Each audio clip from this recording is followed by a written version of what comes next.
everyone, and welcome to this week's video.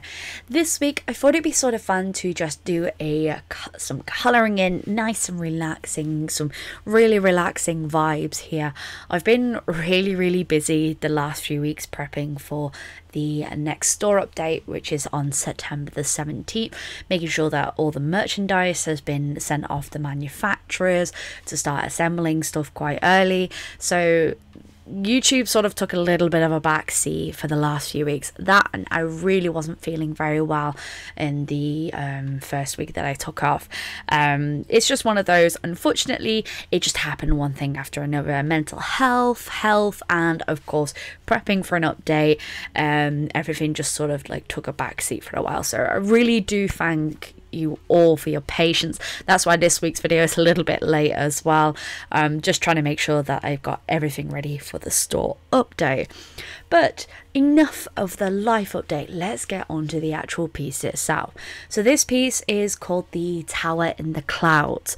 It also relates to the Witch's Hut. These two illustrations were done as a part of my Enchanted Forest colouring book. I've been slowly chipping away, and when I've been feeling a little bit overwhelmed, just taking one of these original illustrations and colouring it in. It's been really relaxing for me to be able to take time out of my really busy schedule to just spend a few hours just colouring in, and it's very therapeutic for me overall. And plus I actually want to finish all these illustrations so I can make an art book for them, because I did have quite a few people ask me for the Enchanted Forest art book. So that's sort of like two minds while I'm working on this. This is just using my usual techniques. I've got my marker base followed by watercolor and pencil texture, with highlights being done with acrylic pens. For the full list of equipment, as always, it is listed down below. But let's talk a little bit about these pieces. So these pieces are sort of inspired, both the Tower in the Clouds and the Witch's Hut have been inspired by isometric illustrations. Isometric illustrations are sort of where you take like a slice of, like, say, a shop, or you slice a building, or you build like a tiny little world. These are really fun to do. It's sort of like a really good way to practice your background elements, or just focus on little elements that can tell a story. In this case, I wanted to take a chunk of a world and create like a fantasy world around this.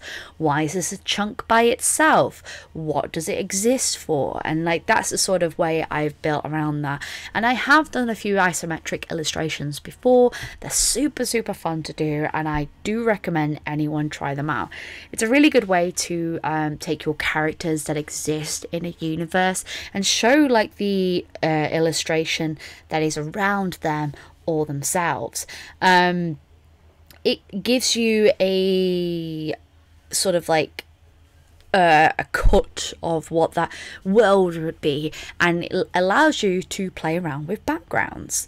So a proper description says that an isometric illustration is a style of drawing which uses a technique called isometric projection. With isometric projection, any three-dimensional can be depicted on a two flat surface. The cube below is an isometric cube, and the basic building block for all isometric compositions. That's a lot of the word of isometric. So essentially you're like making a slice of that universe, and I just think they're really fun to do, and that's what inspired this illustration overall. Plus, I'm in a very autumnal mood at the moment. I don't know what it is. We're coming towards the end of summer here in the UK. In fact, the last few weeks we've had like very sunny weather and very rainy weather, and I'm really excited for autumn, because autumn is my favourite season. And since I've been feeling in a very autumnal mood, I wanted to go for a very warm autumnal palette. That's sort of what inspired this illustration.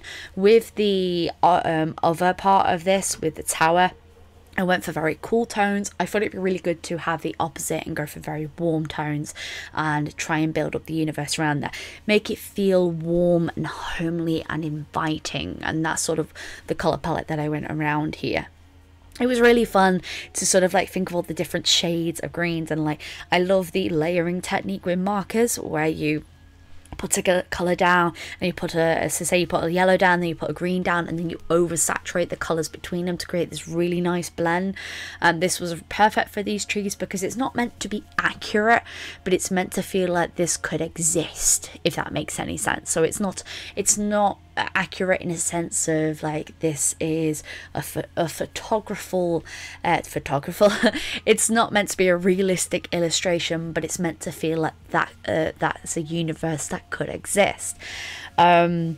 If I was to go back and redo the lines for this, and this is something that I've noticed, I'm very, very critical of my own work, and especially when it comes to colouring pages itself, because I find like sometimes too much detail can be overwhelming for especially when you're colouring. And I found that some of my details here were a little bit too small. So if I was to reapproach this, I would look at how I could change up those. For example, the birds, they're just a bit too small for those illustrations to really like pop in the way that they should, so I should have added less detail to the birds, so when it came to colouring it was more in line that people could have a little bit more fun with it. Texture is super important for me when it comes to illustrations. I find that sometimes like marker art within itself can be very flat, and I don't like illustrations feeling flat. So being able to build up like all the colours as my base and then putting texture on top, I'm able to create something with an illustration that I couldn't do from markers alone. For example, the background, the cloud layers, and I wanted to create like this sort of texture of like the sky is changing colour, but there's like clouds and breakage all around, and with the markers I wasn't able to deepen the shadows as much as I wanted. So being able to play around with the pencil, crayons and the watercolors, I was able to create the desired effect that I was after. I also find that sometimes with markers I really struggle to push my shadows as much as I can, and I'm trying to get better at that, and it is something that I do recognize as my weakness. I'm trying to make it so that the light source is more inviting and more fun and the shadows are deepened, but I'm always afraid to go too dark with it, because once you go too dark with markers it's really, really difficult to come out. It starts to make your colors look a little bit muddy, and that's something that especially with digital art I've been trying to push more and more.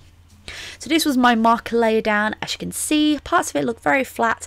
That's why we have the watercolors and the pencil crayons on top. Creating the Enchanted Forest colouring book last year was one of my favourite projects that I worked on, and this year in particular I feel like I've really struggled to stay on target with projects.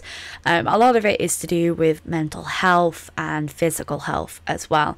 It's in particular with the Panini, with the Panic at the Disco, with the Backstreet Reunion tour, whatever you want to call it.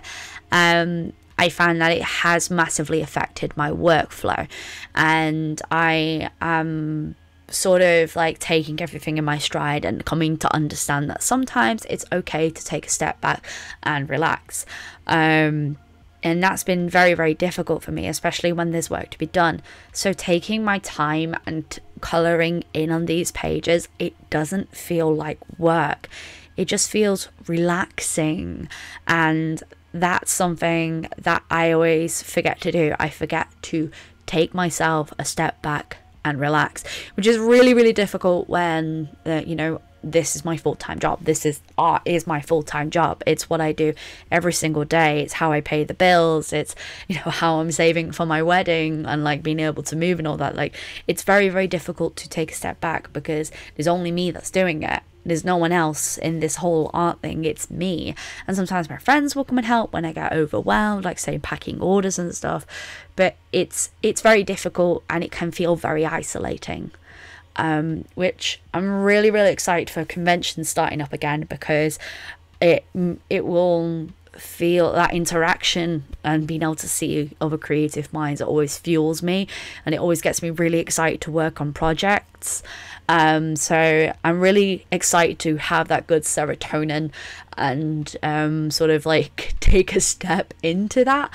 We're going to be doing London Comic Con this year, and I can't tell you how excited, nervous, I'm like, my anxiety is through the roof, but I'm so excited for it because it's something I feel like it's been 2 years since we've done a convention, and I've really missed it. As much as they stress me out, I've really missed the scene. And I'm really excited to get my steps back into it, but I also understand that we've got a lot to do before we can get back to some form of normality. But I'm starting to feel a little bit better, if that makes any sense. Like, I'm starting to overcome like some of the thresholds in place to start feeling those creative juices again.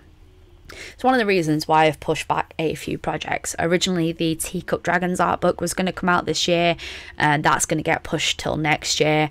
The Prickles full colour comic that I'm working on, that's been pushed till next year as well. I've just think I've got to understand, and it's something that I've come to realise with, is sometimes things need to give in order for you to take a break and to feel the passion for that project, or to feel passion for the thing that you work on. And it's sort of the thing that I've had with YouTube at the moment. I've been feeling this sort of like block when it comes to YouTube, how I get a lot of anxiety about filming videos. And I feel like there's a lot of pressure to sometimes put content out.